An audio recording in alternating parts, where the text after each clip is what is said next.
సుమన్ టీవీలో మీ business promotions కోసం ఈ కింది నెంబర్ను సంప్రదించగలరు.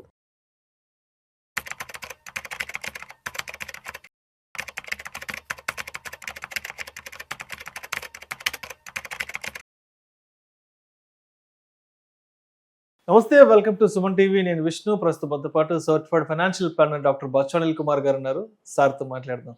అనిల్ గారు నమస్తే సార్. నమస్తే విష్ణు గారు. Sir welcome to Suman TV. Thank you అండి ఇన్వైట్. అనిల్ గారు, గత సంవత్సర కాలంగా గోల్డ్ ఇన్వెస్ట్మెంట్స్, సిల్వర్ ఇన్వెస్ట్మెంట్స్ ఏ రేంజ్లో బజ్ క్రియేట్ చేసాయో చూసాము. ఆల్మోస్ట్ 100 to 150% ఆఫ్ ర్యాలీ రావడం జరిగింది గోల్డ్ అండ్ సిల్వర్ ఇన్వెస్ట్మెంట్స్లో. అయితే చాలామంది ఈ ఫిజికల్గా కొనలేని వాళ్ళు, ఫిజికల్గా ఇన్వెస్ట్ చేయలేని వాళ్ళు చాలామంది గోల్డ్ కానీ సిల్వర్ కానీ ఈటీఎఫ్లో కూడా వచ్చారు. గోల్డ్ ఈటీఎఫ్, సిల్వర్ ఈటీఎఫ్స్లో కూడా వచ్చారు. అయితే నాకున్న ఇంకొక డౌట్ ఏంటంటే, ఈ ఫండ్ అనేది కూడా ఒకటి ఉంది కదా. సో ఏంటి అసలు ఈ ఫండ్ అంటే ఏంటి? అంటే ఈటీఎఫ్స్ వర్సెస్ ఫండ్ అంటే ఏం చెప్తారు? అసలు దీంట్లో ట్యాక్సేషన్ ప్రొసీజర్స్ ఎలా ఉంటాయి? దేన్ని ఎలా అర్థం చేసుకోవాలి?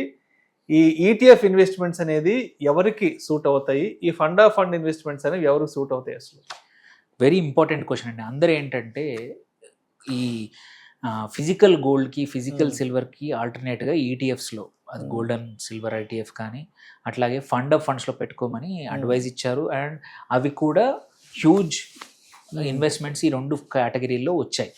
కొత్త ఫండ్స్ కూడా వచ్చాయి అండ్ ఏయుఎం కూడా పెరిగిపోయింది. రెండిట్లలో కూడా 1000 కోట్ల డబ్బులు ఈ రెండు రకాల యాసెట్స్కి వచ్చాయి. అందరూ ఒకటే అనుకుని ఒక కన్ఫ్యూజన్ ఉంది క్రియేట్ అయ్యి.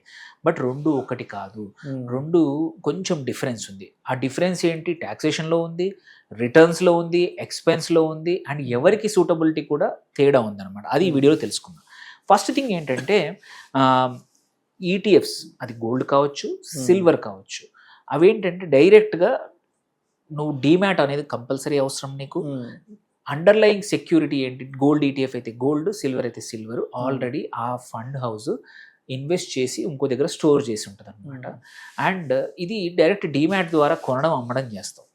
సో నువ్వేంటంటే ఇక్కడ first thing, it's like any equity investing అనమాట. ఇది గోల్డ్ అండ్ సిల్వర్ ఈటీఎఫ్ అయితే. సో మామూలుగా ట్యాక్సేషన్ ఎలా అప్లై అవుతుంది ఈక్విటీకి? ఫస్ట్ 1 yearలో అయితే short term capital gain, beyond 1 year అయితే 12.5% గెయిన్. సో ఈటీఎఫ్స్ అయితే మాత్రం మీరు 12 months waiting long term capital గెయిన్కి ఇది. అండ్ ఇంకొక థింగ్ ఇంపార్టెంట్ ఏంటంటే, కొనడం అమ్మడం ఈజీ, యూజువల్లీ ఎక్స్పెన్సెస్ తక్కువగా ఉంటాయి.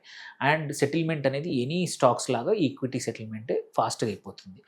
కావాలి అంటే ఇంకొక అడ్వాంటేజ్ ఏంటంటే, దీన్ని మార్జిన్ లాగా కూడా పెట్టుకోవచ్చు.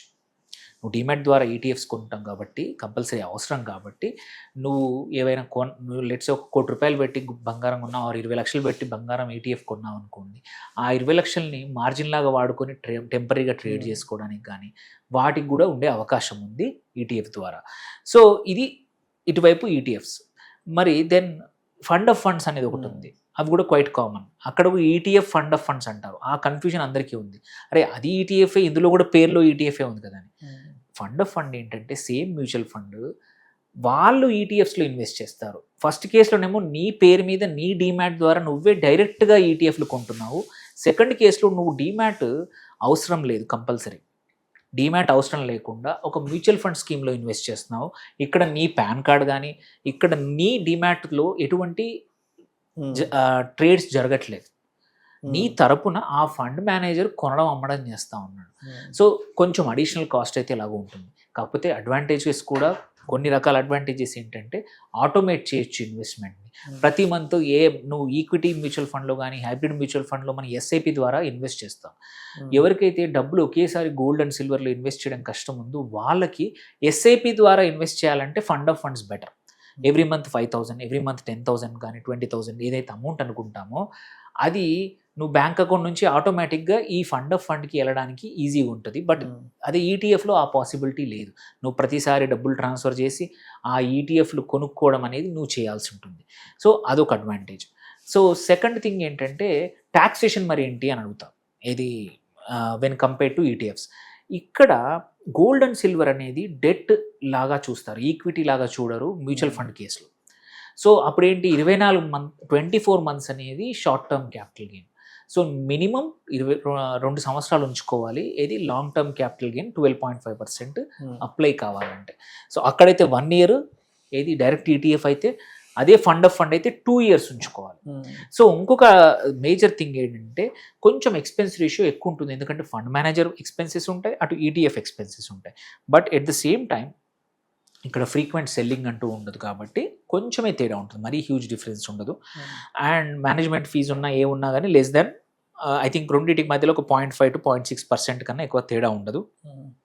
కాకపోతే దీనివల్ల అడ్వాంటేజ్ ఏంటంటే మనం లాంగ్ టర్మ్ హెల్డ్ చేస్తాము. అక్కడ యూజువల్లీ ఎనీథింగ్ విచ్ డీమ్యాట్లో పెట్టుకుంటే ఏంటంటే మన మెంటాలిటీ సడన్గా ఇన్వెస్ట్మెంట్ మెంటాలిటీ నుంచి ట్రేడింగ్ మెంటాలిటీకి అయిపోతుంది. అప్స్ అండ్ డౌన్స్ కాగానే ఎప్పుడు అమ్మేద్దామా అనే టెన్షన్లో మనము ఇన్వెస్ట్మెంట్ ఆ డబ్బులకి ఆ గోల్డ్ ఈటీఎఫ్ని ఎక్కువ రోజులు ఉంచుకోమన్నమాట. వెరాస్ ఫండ్ ఆఫ్ ఫండ్లో it's like a mutual fund కాబట్టి నువ్వు డిసిషన్ తీసుకో, వెరీ రేర్లీ నువ్వు డిస్టర్బెన్స్ చేస్తావు. సో డబ్బులు ఎక్కువ రోజులు ఉంచాలి, సేవ్ చేయాలంటే మాత్రం ఫండ్ ఆఫ్ ఫండ్స్. ఎవరికైతే షార్ట్ టర్మ్ ఇప్పుడు గోల్డ్ సిల్వర్లో ఉన్న మూమెంట్ని క్యాప్చర్ చేయాలంటే వాళ్ళు ఈటీఎఫ్లో పెట్టుకుంటే మంచిదన్నమాట. డిసిప్లిన్ ఉన్న వాళ్ళు ఈటీఎఫ్స్, డిసిప్లిన్ లేదు నేను కంపల్సరీ అనుకుంటే అది వాళ్ళకు ఫండ్ ఆఫ్ ఫండ్స్ బెటర్. ఎందుకంటే అడిషనల్గా ఇంకొకసారి నువ్వు ఆలోచించి డిసిషన్ తీసుకుంటావు కాబట్టి ఆ అడిషనల్ ఆలోచన వల్ల there is most of the time మన ఇన్వెస్ట్మెంట్ మనం తీయకుండా ఉంటాం అన్నమాట. అది సో ఇవి తేడాలు కాస్ట్ వైజ్. కానీ ఇప్పుడు నేను చెప్పినట్టు ఇన్వెస్టర్లు ఎవరికి సరిపడుతుందంటే కొంచెం నాలెడ్జ్ ఉంది, ఆల్రెడీ ట్రేడింగ్ చేస్తున్న వాళ్ళు ఈటీఎఫ్లోకి వెళ్ళండి. ఎవరైతే లాంగ్ టర్మ్ కోసం గోల్డ్ అండ్ సిల్వర్, పిల్లలు ఒక 10 సంవత్సరాల తర్వాత పెళ్ళి, అమ్మాయిది అబ్బాయి పెళ్ళికి కావాలి, ఒకేసారి నా దగ్గర డబ్బులు లేవు, నెలకు ఒక 5,000, 10,000, 15,000 ఎంతో వేసుకొని పెళ్లి టయానికి బంగారానికి సరిపడ ఇంత జమ చేసుకుంటాను అనుకుంటే మాత్రం ఫండ్ ఆఫ్ ఫండ్సే బెటర్. ఎక్స్పెన్స్ రేషియోలు చూడొద్దు, బికాజ్ అక్కడ ఫండ్ మేనేజర్ చూసుకుంటాడు. ఈవెన్ ఇప్పుడు కావాలంటే combination gold and silver combination వచ్చింది, 60% సిల్వర్, 60% గోల్డ్, 40% సిల్వర్లో కూడా వాళ్ళే డిసైడ్ చేస్తారు. సో దేర్ బై ఏంటంటే మనం పెళ్లి టయానికి డీసెంట్గా గోల్డ్ సిల్వర్ పెరిగినా కానీ ఓవర్ అ పీరియడ్ టైం మనం ఇన్వెస్ట్ చేస్తున్నాం కాబట్టి ఫండ్ ఆఫ్ ఫండ్స్ ద్వారా చేసుకోవచ్చు అనమాట. సో ఇది మేజర్గా డిఫరెన్స్. ఇది చాలామంది కన్ఫ్యూజన్ గురవుతారు. హోప్ఫుల్లీ ఈ వీడియో తర్వాత కొద్ది మంది కన్నా ఈ కన్ఫ్యూజన్ దూరం అవుతుందని అనుకుంటున్నాను. Thank you sir, thank you so much Anil garu. Thank you. ఈటీఎఫ్ల గురించి అదేవిధంగా ఫండ్ ఆఫ్ ఫండ్స్ గురించి చాలా సింప్లిఫై చేసి మన ఆడియన్స్కి నాలెడ్జ్ షేర్ చేశారు. Thank you so much sir. Thank you.